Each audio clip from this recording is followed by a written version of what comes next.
To use sensitive content control on Instagram, now that's I'm going to show you guys in this quick video, so let's get started right away.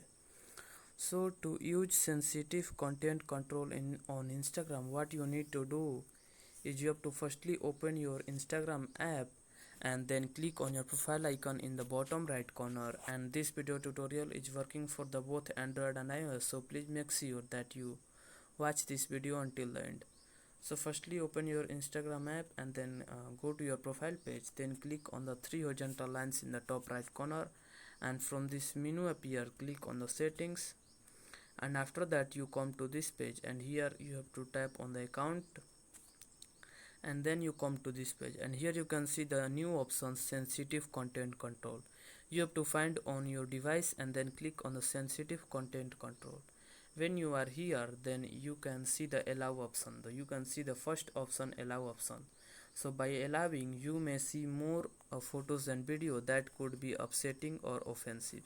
So if you choose the allow button, then it is saying that you may see more photos and video that could be upsetting or offensive, so click on the OK.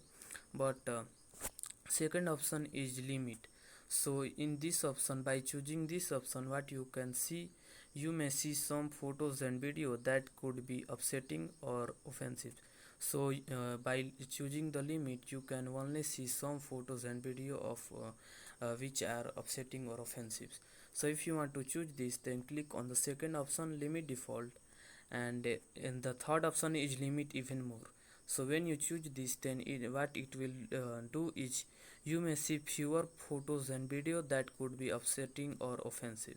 So if you want to see that, then you can if you want to see the fewer offensive videos, then you can choose the third option, and now you are done, and then click on the OK button. So that's basically that how you can use sensitive content control on Instagram. So by using the sensitive content control, what it will do is it will give the more control over the photos and video you see on the explore page. So if you found this video helpful, please subscribe to my channel, like on this video, and comment below that it works. I appreciate that.